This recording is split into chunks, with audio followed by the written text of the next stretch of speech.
Today is Monday, July 13th, and this is Issues and Ideas on KCBX. We take you behind the news and into local culture to help us better understand this beautiful and complex Central Coast that we all share. I'm Gabriela Fernandez. After 2 turbulent decades of corporate buyout, mass resignations, and bankruptcy, the Santa Barbara News Press is back.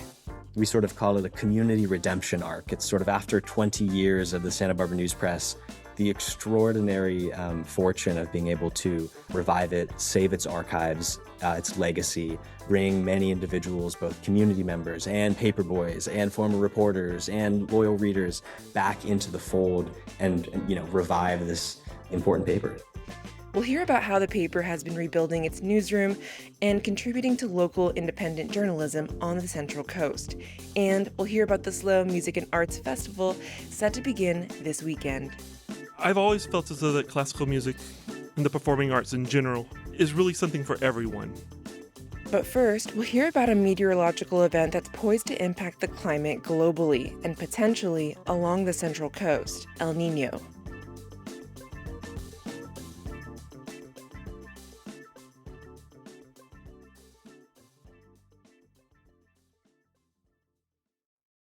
The footprint of an El Niño travels far beyond its origins in the Pacific Ocean, impacting agriculture, energy supplies, trade, water resources, supply chains, and livelihoods across entire regions.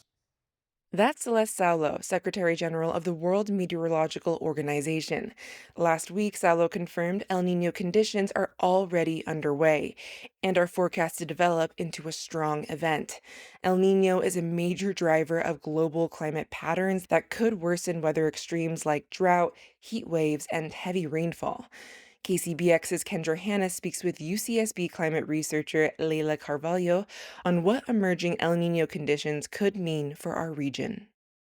First, can you just explain what El Niño conditions are and how are they different from La Niña conditions?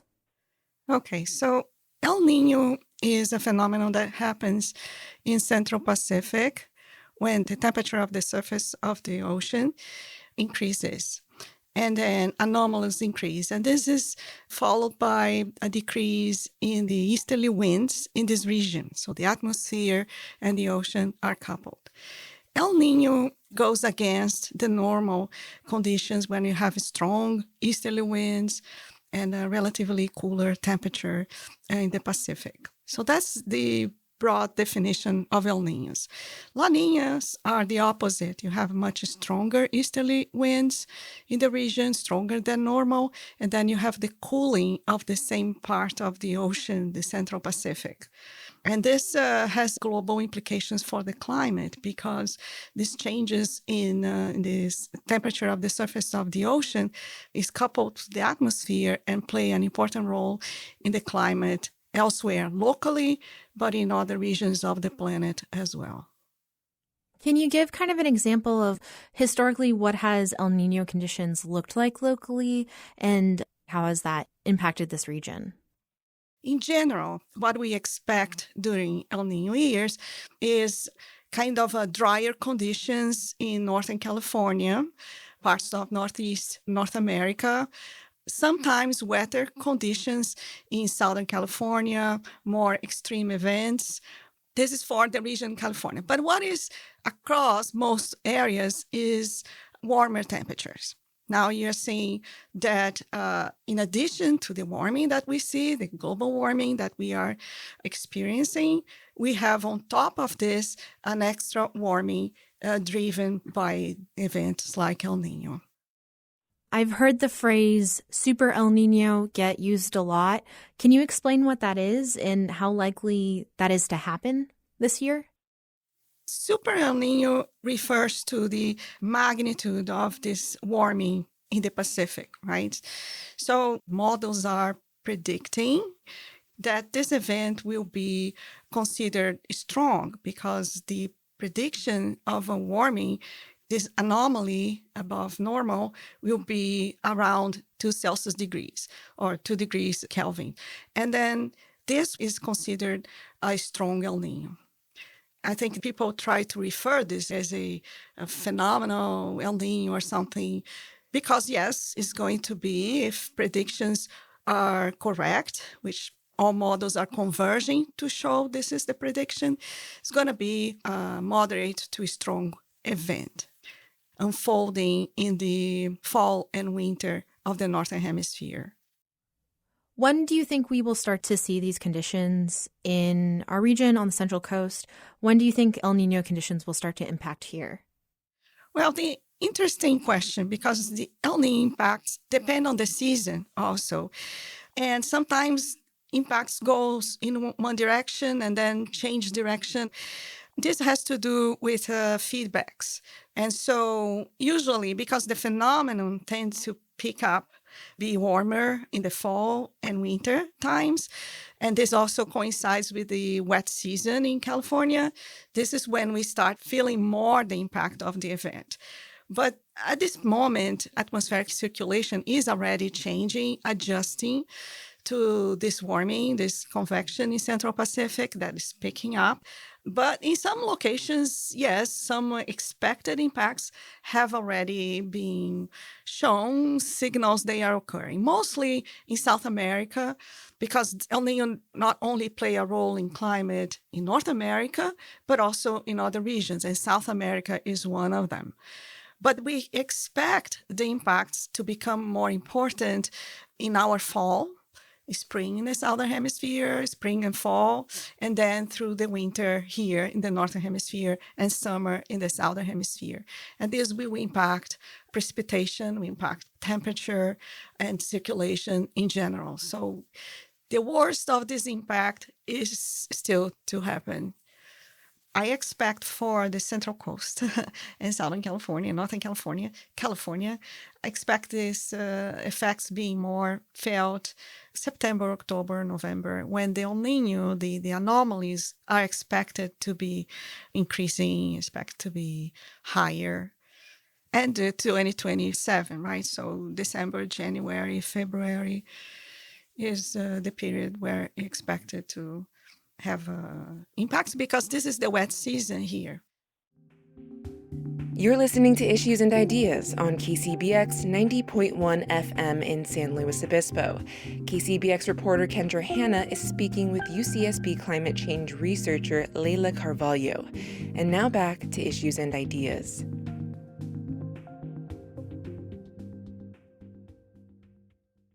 I understand that it's kind of early to say, but how could this year's El Nino differ from the one in 2015, 2016?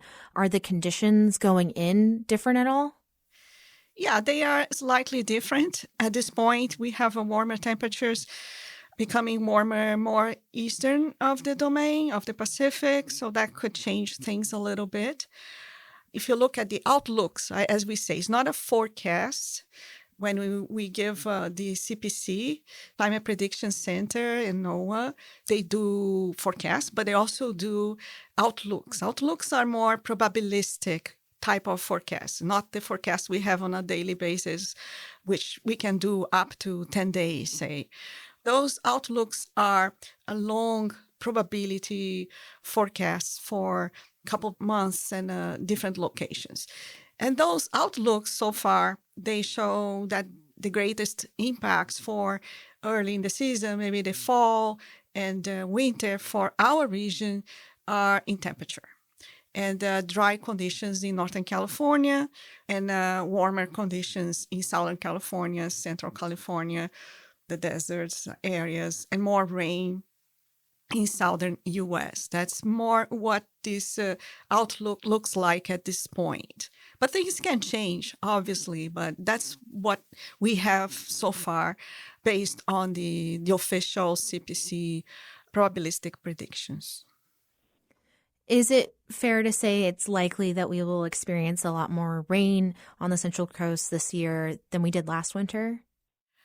This is not in the outlook, right? So your question is very important, and we have to understand what it means, because having a season that is above normal doesn't seem likely based on this outlook forecast for the coming months.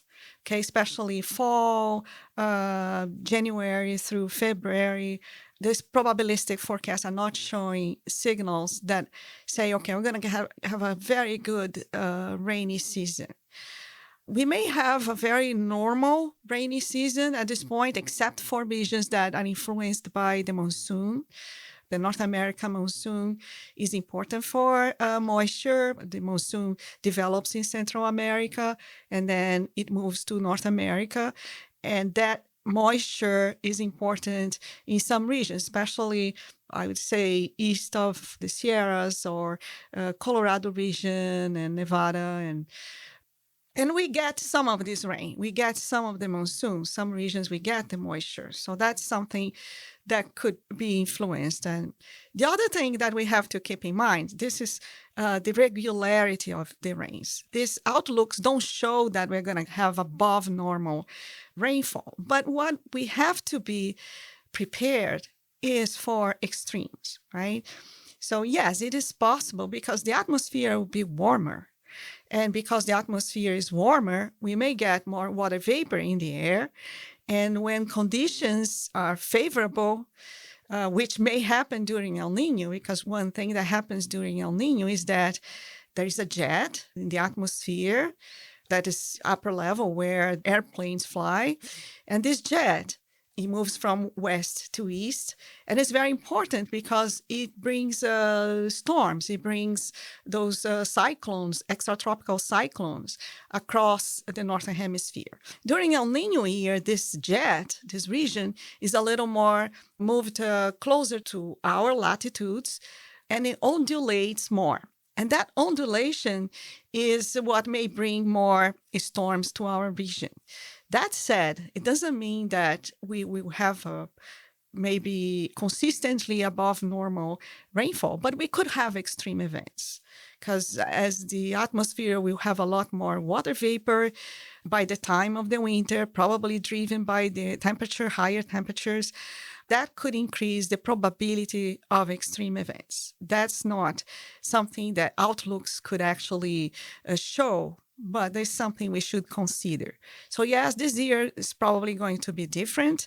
It's a year where we have to be prepared for droughts also, especially in Northern California. This is important for the fire season.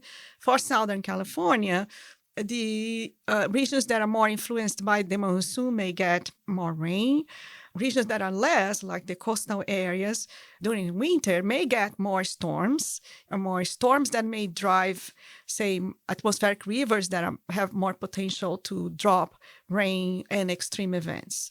Those are things that may happen in conditions where we have this kind of perturbations in the Central Pacific region. You're listening to Issues and Ideas on KCBX 90.1 FM in San Luis Obispo. KCBX reporter Kendra Hanna is speaking with UCSB climate change researcher Leila Carvalho. And now back to Issues and Ideas.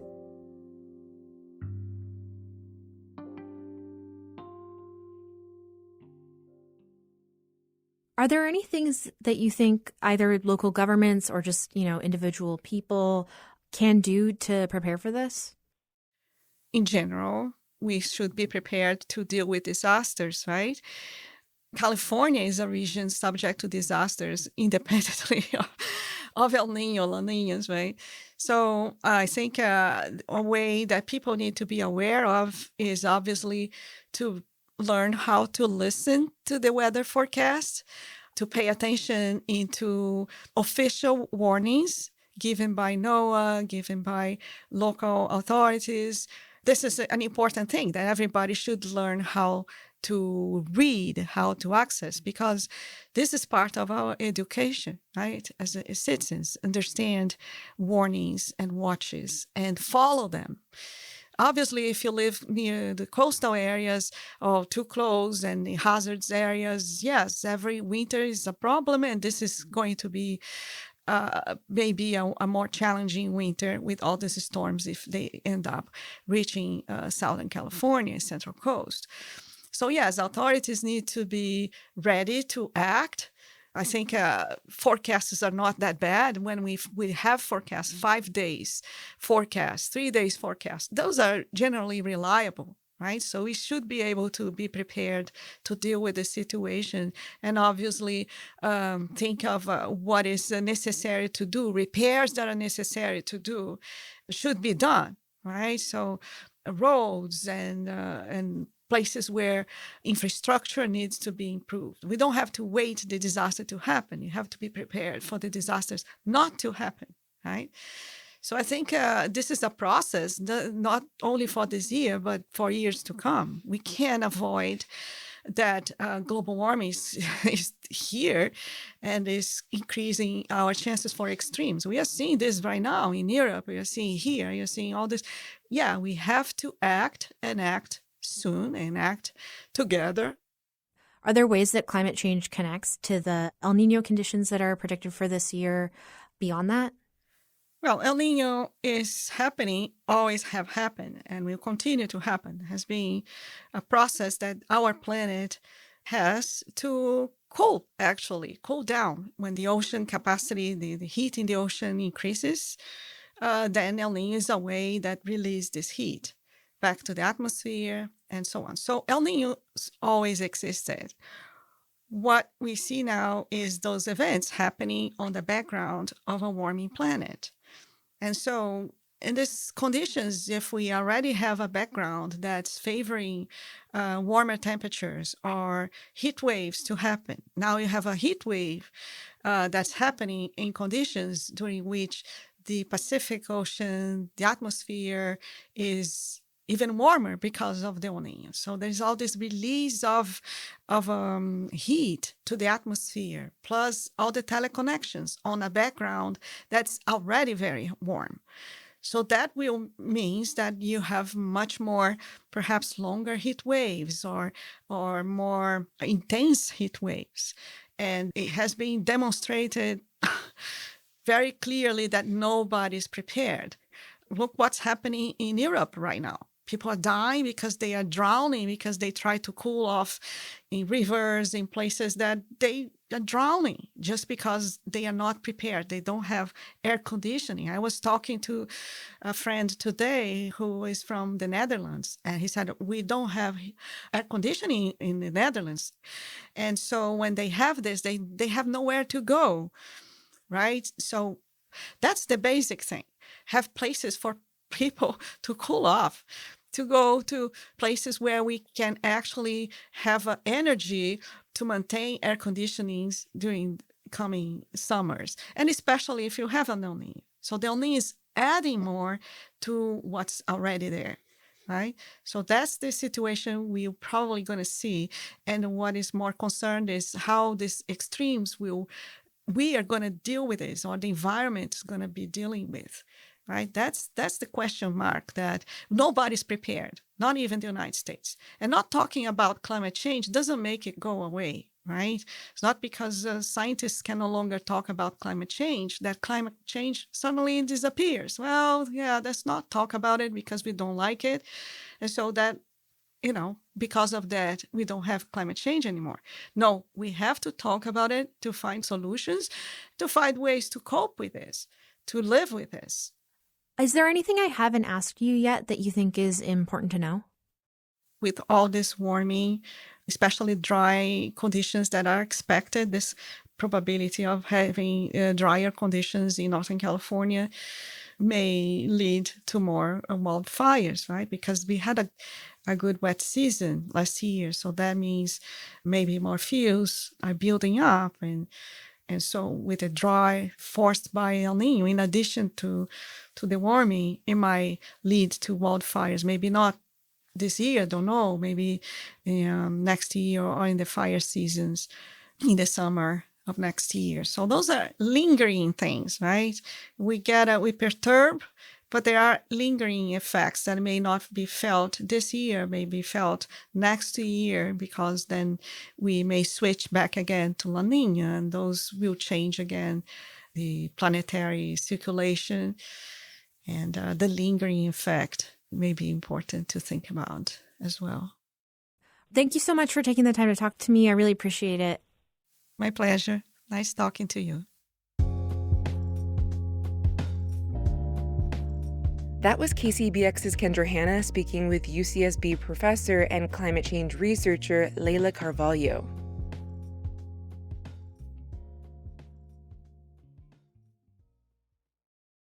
The Santa Barbara News Press is back after 2 turbulent decades defined by mass resignations, a corporate buyout, and a bankruptcy closure. The publication relaunched in 2025 as a nonprofit news outlet. KCBX's Monica Lopez explores the paper's rebirth with the paper's general manager, Will Belfiore, and editor Josh Molina, to discuss how they rescued the News Press archives, rebuilt the newsroom, and are contributing to local independent journalism on the Central Coast. Well, thank you so much for taking the time to speak with me today about the Santa Barbara News Press. Josh, I saw that you wrote an article called July 6th, or News Press 20 Years Later. Can you tell me a little bit more about that article and then what happened on that day 20 years ago? There were a series of events. Anyone who's interested could watch a documentary on YouTube called Citizen Macaw, and it chronicles the whole history of events where there was an attempt by the ownership to affect news coverage. And so what happened was a bunch of the reporters decided that they were going to go public with their concerns that there was the wall between business and news was being eroded. And so what people did was they started talking and they said, we have to figure out a way to let the public know. And the first of these public events was July 6th, where Jerry Roberts, who was the editor at that time, he was about to resign. And then he was approached by HR and was escorted out of the building, essentially terminated. But what happened was many of the editors and reporters in the room came to his defense. They also resigned. And so there were about 6 people total on that day, editors who resigned and said, we stand with Jerry in solidarity. And that was huge. These are people who were in the middle of their careers, maybe latter parts of their career, giving up their incomes overnight. They did it because it was the ethical thing to do. If you can't say that this news was created with only the goal of telling the truth, once people think that this news is purposely favoring something or somebody or avoiding, then you don't have a product anymore and you can't look yourself in the mirror. So these people quit, and that is known as the meltdown. On July 14th, which I was a part of, we all did a walkout where we wore duct tape to symbolize that we had been told we cannot speak the truth of what's happening. You know, the news press originally after having been founded in 1868, that's the earliest sort of unbroken precursor paper to the news press. So it's from there that the current entity kind of draws its origin. Up through 2006, 2007 is then when the news press meltdown occurred. There were about 200 employees total, roundabout there, at the news press at the time. And from that point forward, nearly all of them were lost. So 150 or more. This is across newsroom, delivery, production parts of the paper. Over the following years, from 2006 to 2008, roundabout, left as differences between the newsroom and ownership continued. So basically, from that point forward through 2023, the news press continued to exist. The former owner continued to publish the news press. However, there was also a really substantial community boycott of subscriptions. So many of the journalists themselves who were protesting and attempting to unionize at the time in response to some of the unfair practices going on at the news press at the time encouraged people to boycott and cancel their subscriptions of the paper they had previously written for. And so what that left is a publishing news press that did continue to publish daily, but that had a significantly reduced staff, that had substantially more wire stories and re-syndicated content, and that ultimately became what we call a ghost paper. So it continued to exist in large part in name only, but its content, its local news coverage was significantly diminished. And so when the news press was finally placed in bankruptcy in 2023, I sort of started tracking its movement through Chapter 7 bankruptcy court. The news press was to be sold by a Malta-based entity that was in the habit of purchasing defunct American newspapers for the purpose of collecting their archive for basically the purposes of like AI training data. These companies are buying the content because it doesn't already exist on the internet, and so they want to be the first ones to use that data and train AI on it. And the result of that is that the data is typically lost. And this has happened with many other small town American newspapers where basically their 100-year archives have ceased to exist. They've left community ownership, they were ingested somewhere, and they're no longer available anywhere. So this seemed to be where the news press was headed. And so it was at that point that I wrote this op-ed. It ended up getting a lot of community interest. And it was at that point that many, many individuals locally in the Santa Barbara area reached out and said, hey, we've got to do something. Let's try to outbid these guys. But really what we want is the news press itself, all of its intellectual property, its images, things of that nature. And so that's ultimately what happened. In 2024, we were able to purchase it thanks to the support of some local funders. And so it was at that point that we got linked up with Newswell, which is sort of probably one of the 4 or 5 big national nonprofit networks that are currently working with local outlets to get them back on their feet, to restructure them as 501c3 nonprofits, diversify many of their revenue streams, and make sure that there's high quality, in-depth journalism coming out of the newsroom in a sustainable way. And the news press really started republishing in earnest in late 2025, currently in digital format only across social media, our website at newspress.com. We sort of call it a community redemption arc. Just want to remind everybody that you're listening to 90.1 FM KCBX in San Luis Obispo. I'm speaking with Will Belfiore and Josh Molina at the Santa Barbara News Press, speaking with me about the revival of the paper. So wanted to ask both of you, given that a community like Santa Barbara lost its hometown paper and then revived it after going dark, afterward, a few outlets emerged in the wake of the closure of the news press.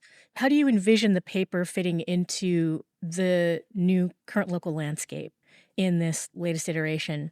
Is there more collaboration among outlets now? And is that part of the news press approach to news gathering? Or is there some other sort of approach that you all are taking? Yeah, absolutely. So the Santa Barbara News Press's stories are frequently republished by a series of other outlets here in the Santa Barbara area, and we're in talks with a couple outlets in North County to do the same. So that's really exciting for us to basically say, this story is of interest to a broader community, take it, republish it. You don't even have to tell us, right? That's been really exciting early on working with many of the other outlets. And if I could add a little bit here is that if you look back at what the Santa Barbara News Press offered back before the meltdown, we had far more reporting in the community countywide. We had 65 newsroom reporters, and there was a reporter on a beat, somebody covering carp, somebody covering Goleta. Now, since the news press has changed and after it closed, reporters have to cover multiple things. And the impact there is, this is not a story of, hey, let's feel sorry for the journalists. The impact here is the community is less informed about the important things that are happening in their community in the areas of corporate accountability. What's happening at your local council meeting, to the board of supervisors, to just small businesses. So these issues have been not covered with any sort of depth, not because reporters aren't good and capable, it's because there are just fewer of us. And so now that the news press is back, we're adding to that journalism pool. We are trying to professionalize again what journalists do from a public-facing perspective. I know the importance of experience, of knowing somebody on a beat, to going to meetings frequently. And what has happened since the news press filed for bankruptcy and before it reconstituted as a new nonprofit was lots of turnover among reporters. People work for a year or 2 years, then they get PR jobs or they move to other communities. The community suffers because of that. And so therefore we get government actions with no sunlight on them. So what we're trying to do at the News Press is say, hey, there's more reporters here. It's a nonprofit model, and we want to be able to cover the community, but also do more in depth, more long range, more investigative. The News Press recently did an investigative series about jail arrests by ICE. And this was a hugely important story because so much of the coverage by reporters was based off of videos that go up on Instagram of the raid. And it's important reporting. But no one has had the opportunity to take a step back and dig a little bit. And the news press was able to report that the number of people arrested, released from the jail, that the Santa Barbara County Sheriff had said, that number was actually much higher. It was 99 versus something like 12. And does that mean Santa Barbara County is collaborating with ICE? I mean, we don't know what's in people's heads, but we do know that the number publicly reported was much smaller than the actual number of arrests that were happening at the jail, outside the lobby. Is there some sort of coordination? Well, somebody knows when these inmates are getting released.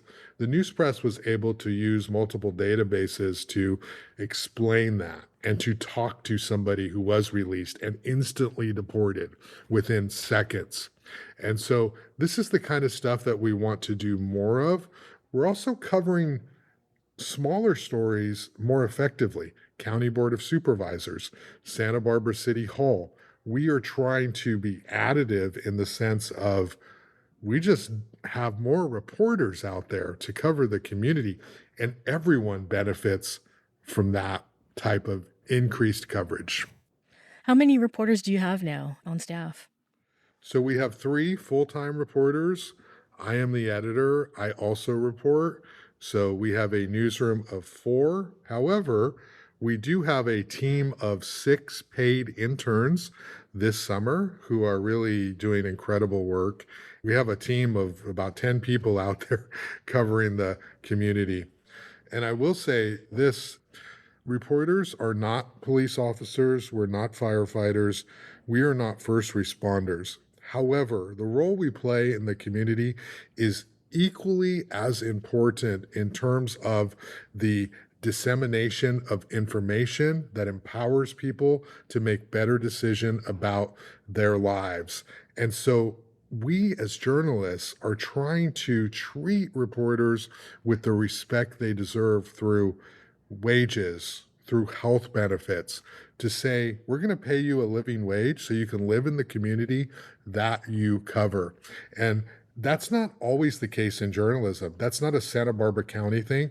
That's a everything, every place thing in journalism, where we've seen this gradual erosion where we want more out of reporters, but we can't compensate them in the way that they deserve. And one of the incredible benefits that we have in this new nonprofit model is we're trying to say we're going to pay you a living wage to go out there and do the important work that needs to be done. Maybe you'll stay. Maybe you'll be here 5 years instead of 1. And ultimately, that benefits everybody in the community when reporters are explaining the daily events in context. That is what we are trying to do. And that's what I am most excited about, is being able to elevate the overall quality of journalism for the community, but also professionalize the newsroom such that journalists are happy about the job they're doing. You're preaching to the choir, Josh. So thank you for doing that. And thank you to the news press for holding that standard for journalism and for journalists and stating that. That's very important. I totally agree. So you have a significantly smaller newsroom than you had 20 years ago, but you have the time to do this kind of accountability journalism. Having said that, are you finding that you are having fewer daily deadlines and giving your reporters more wiggle room to do these kind of longer term stories, or how's that working out for you?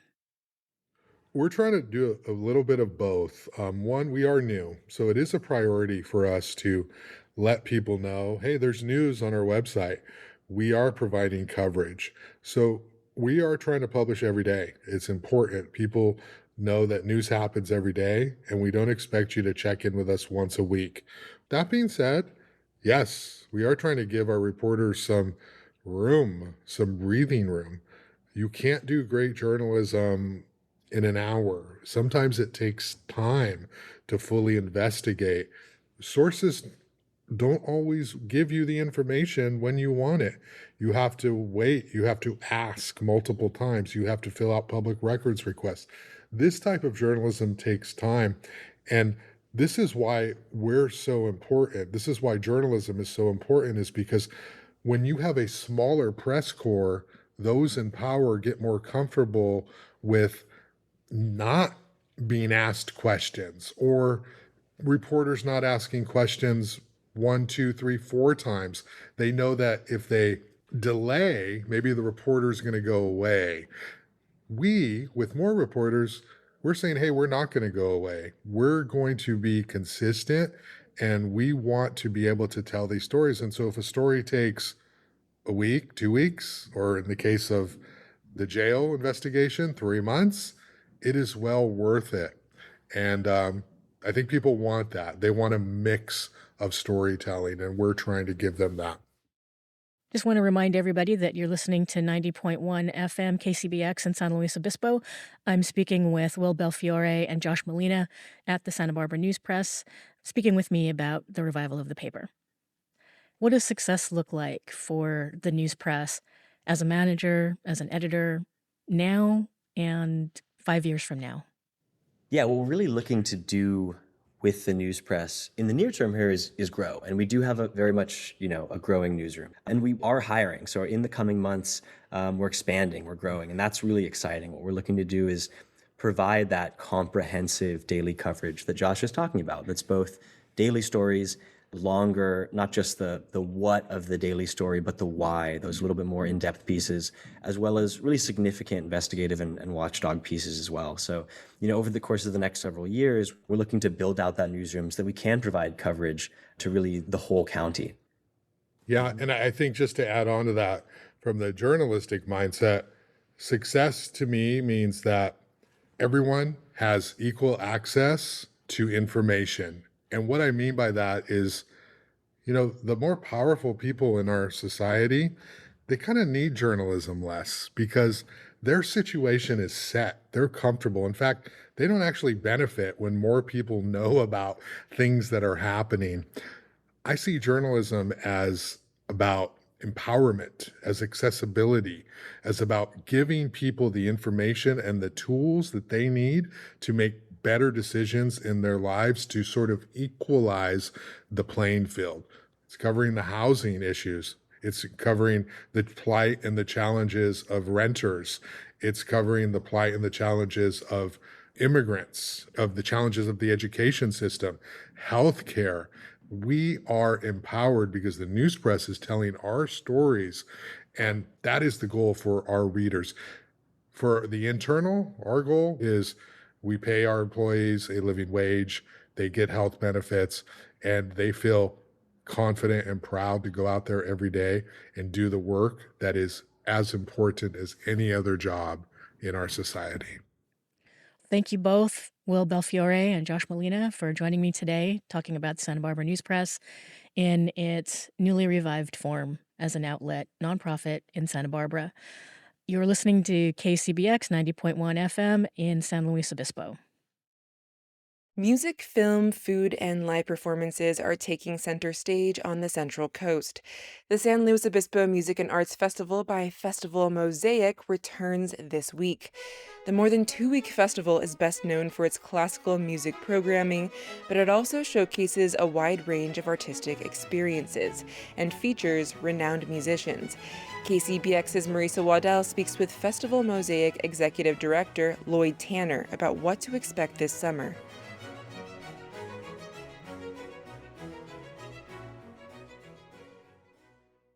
Welcome, Lloyd. Thank you so very much. It's always an honor to be here, and look forward to talking to you a little bit about what we're up to. Lloyd, the festival this year has music from the Baroque all the way up to this century. You're in venues all over our region, from Paso Robles to Santa Maria, libraries, schools, community centers, churches, galleries, outdoor locations, performing arts center, so much more. And what impresses me is how accessible you make your events. They're everywhere. They're often free, or if it's a paid ticket, it's affordable. Talk about your philosophy of accessibility to the community for Festival Mosaic events. I've always felt as though that classical music and the performing arts in general is really something for everyone. I think there is an idea that it's for people with money or for people who are elite or have education. But at the base of it all, it's just a nice evening out of great entertainment. And if we approach it from that standpoint, we can actually sort of break down some of those barriers and make sure that everyone who may be interested or is curious has an opportunity to experience it. You know, we do over 40 events in the next 15-ish days or so, and only 11, 12 of those are what we would call like a revenue, ticketed event. The rest of them are free or very, very low cost to the public. And we try to do those in communities throughout the county so that perhaps if you live in Cambria and don't want to come down to San Luis Obispo, there is a beautiful piano recital that you can experience. If you live in Los Osos and you just want to go to Boatsart and sit on the pier and have a beer with everybody and listen to a brass quintet, and that's your experience for the festival, that's what we welcome. These are world-class performers. How do you make world-class performances like this free or affordable? We rely heavily on our community. Tickets only cover about 35 to 40% of all of our costs. So we do rely on the community, sponsorships, our individual donors to help make up that difference. It's always a struggle. There's never enough, as you are very, very aware. But we believe that whenever you leave one of Festival Mosaic's concerts and you tell me that's the best thing I've ever heard, I hope that then in return you'll say, gosh, I want to make sure that that continues throughout the year and year after year. What I'd like to do is kind of an overall preview of the festival, and we'll touch on a variety of different events that you have going on. But then I want to dive into the performance of The Sacred Veil coming up by Eric Whitaker. I'd like to start by talking about the new things that you've got going on, including the stand-up comedy. We have a very, very special guest. Scott Yu's wife, Alice Dade, dabbles in stand-up as well as being a world-class flute player in her own right. So I would never have known. I did not know either until she said that that's something she does. So we look forward to seeing everyone supporting Alice on the 15th of July. Talk about why are you including poetry in Festival Mosaic this year? Well, when I arrived at Festival Mosaic, I really embraced the mosaic in the name, and I sort of felt as though that gave me a lot of runway to embrace that name and meaning. Poetry is so adjacent to music and lyrics and opera and librettos and musicals, and so I just felt as though that, wow, what an opportunity to showcase the art form in its rawest sense and to begin partnering with more local organizations who are already doing that. This is our first year with it. We have some great attendance already planned for it, which I'm very pleased about, but there's still plenty of room and would love for people to stop by at 2 o'clock on the 20th and 22nd of July at Edna Contemporary in downtown SLO. You also have chamber concerts that go on all over the Central Coast in venues from Paso Robles to Santa Maria. And this really feels to me like the core of the festival. Does it feel like that to you too? I believe so. I mean, I think the essence, we showcase chamber music, which is, for me, I consider one of the highest art forms in the performing arts. Everyone's, for the most part, usually one on a part. It's very exposed. It's not like an orchestra where you can hide. The composers write to their strongest abilities because it is so intimate and so virtuosic on each level. This year, when we were considering the programming for the chamber music series, we recognized that this year was going to be the 250th anniversary, the signing of the Declaration of Independence. And we were trying to figure out how we were going to tell that story in a unique Festival Mosaic way. And what I sort of landed on with Scott was well, yes, let's have American composers, but let's make them California-centric. And again, it's not just the California composer at these concerts. It's a primarily 20th century California composer mixed with people like Haydn and Brahms and Dochnani and Bach and others. I mean, I'm always amazed that when we get through with the programming is that there is Mozart at the Mission, which has been Mozart in the Mission since 1971.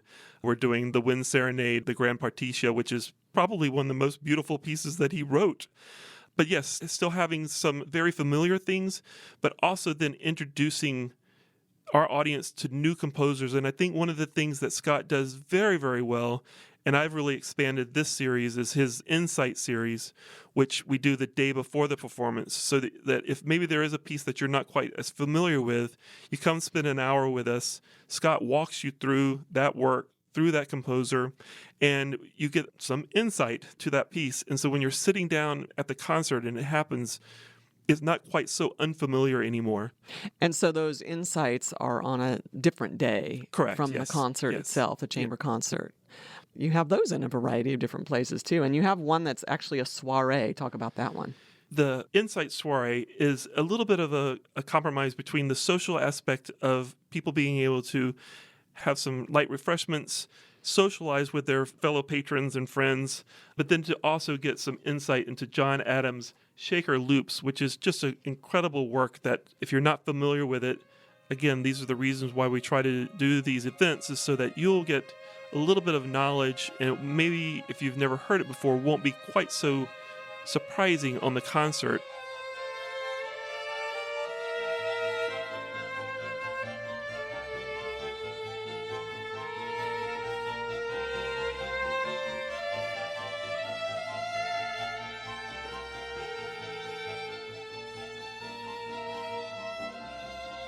If you just tuned in, I'm Marisa Waddell on Issues and Ideas, and my guest is Lloyd Tanner, who's the executive director of Festival Mozaic, and we're talking about their upcoming San Luis Obispo Music and Arts Festival, which starts this week and runs through August 1st.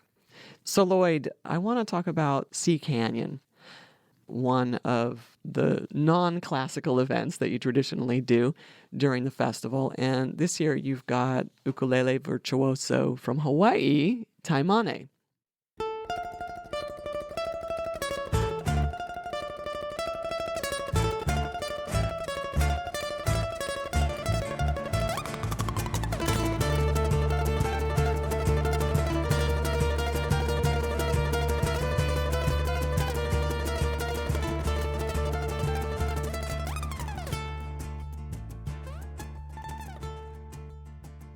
Tell me about what we can expect.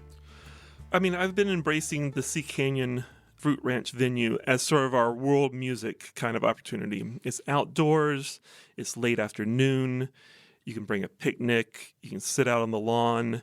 It's a gorgeous setting, and it just sort of speaks to me in that way that world music does for an audience. I think people are going to be blown away by her virtuosity. I think if you're a fan of Jake Shimabukuro, I think you're going to be even more wowed. I think she's got a level of insanity in some ways about her. But at the same time, she still will be very loyal to her roots and who she is. We have a local hula group that's going to be joining us to sort of welcome and start the performance. Oh, fun. We hope that everyone enjoys the poke bowls that will be made for concessions, and we're really going to embrace the Hawaiian experience and I think have a really great afternoon.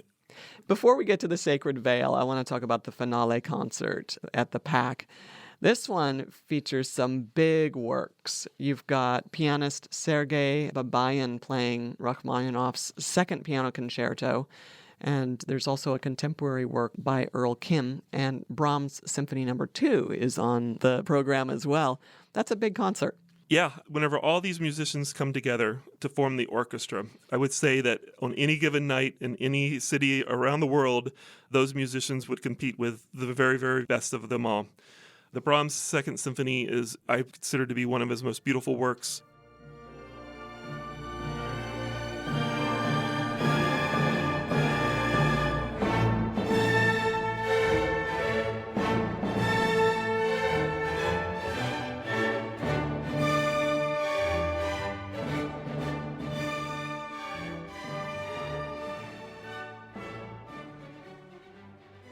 The Rachmaninoff Second Piano Concerto is probably one of the most recognized piano concertos in the world.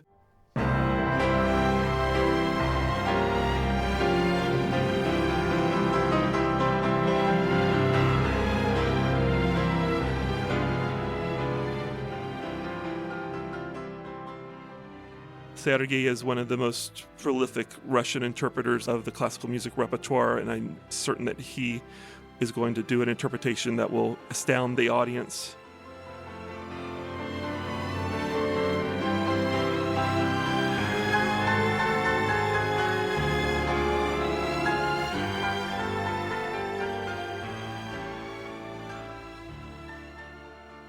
You're listening to Issues and Ideas on KCBX, Central Coast Public Radio. I'm Marisa Waddell, and I'm talking with Lloyd Tanner, who's the executive director of Festival Mozaic. We're talking about their San Luis Obispo Music and Arts Festival that starts this week, July 15th through August 1st.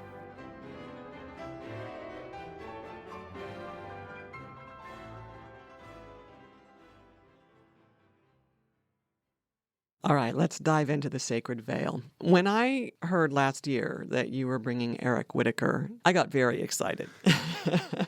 He is a Grammy-winning composer. Much of what he does is choral music, and that's what we're going to hear at the PAC on July 30th.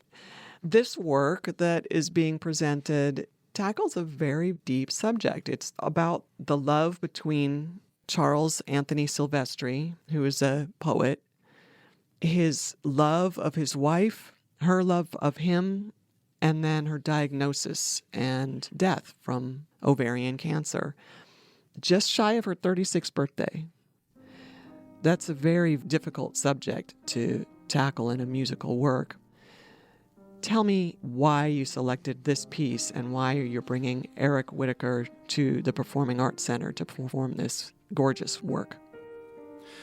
Eric comes to the classical music world in a unique way. He was not planning to be a classical musician. He wanted to be a rock and roller. He was in bands, and he joined a chorus in college just to meet people and be a part of a club, essentially, but then fell in love with that sonic voice.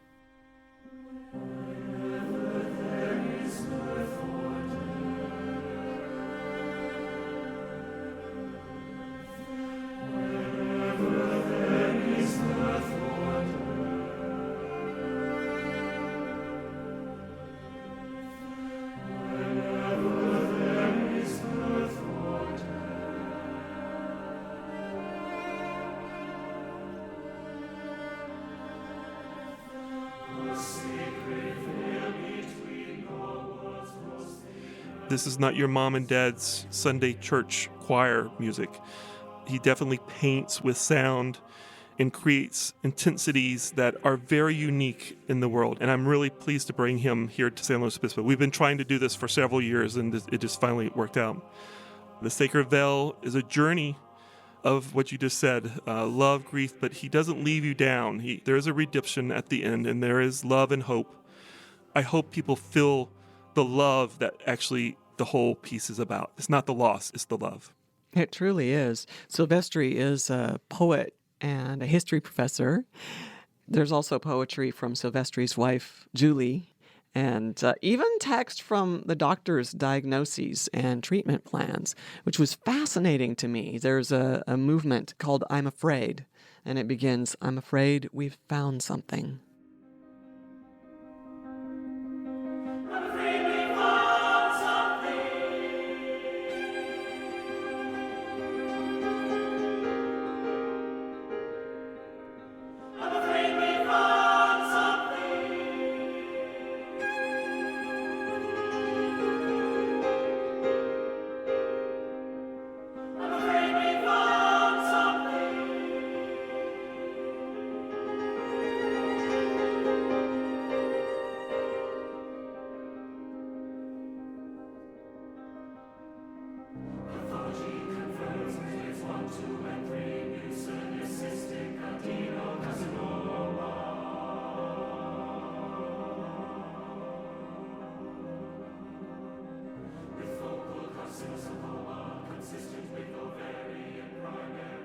And then it goes on to talk about the diagnosis and the treatments, and it's all sung by this chorus.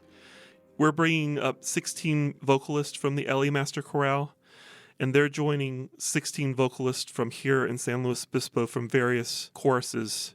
Tom Davies is heading that group up in their rehearsals, and then they'll spend a couple of days together rehearsing together, and then they'll do the performance on the 30th. So talk about what it looks like from the audience. Well, I can only relate to my experience when I saw it at the LA Master Chorale whenever it was premiered. I remember how dark the Disney Hall was. It was incredibly intimate. I felt as though that I was alone in my seat with 2,200 people sitting around me. The stage is also quite dark. There's just like a purple lavender light wash over the 32 vocalists, but they're all on stand lights, so you can barely see their faces. I think what Eric was trying to do was remove any uncomfortable feelings of, oh, somebody seeing me be emotional or somebody seeing me be vulnerable. And so he allows you to sort of be in your own cocoon and have your own experience without necessarily worrying about what your neighbor's going to see or think. To me, this piece is so moving, and it's not just sorrowful, it's joyful as well, it's heart-wrenching, and it's hopeful, it's deeply moving, and it feels like it could even be transformative for some to experience this. I mean, Marisa, I'm getting a little emotional just hearing you talk about it. That's what we hope. And music has that power. It has the power to bring joy. It has the power to heal. And it has the power to make a connection that sometimes you don't know that you need. And then when you hear it, it happens. And I think through great works like this, sometimes that's what ends up happening. And we hope that just people will have their own moment. And I hope that people will be very proud that they were able to experience it this summer. If you'd like to see The Sacred Veil, it's going to be Thursday, July 30th at the Performing Arts Center on the Cal Poly campus in San Luis Obispo.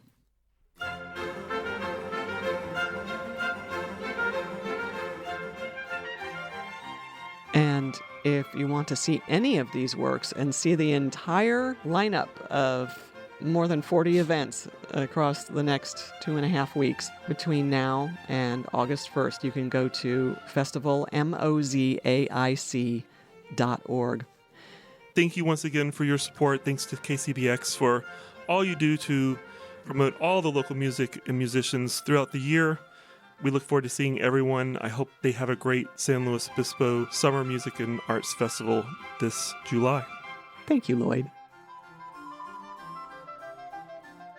I'm Marisa Waddell with you on Issues and Ideas. I've been talking with Lloyd Tanner, Executive Director of Festival Mozaic. And again, the festival runs July 15th through August 1st in venues all throughout the Central Coast.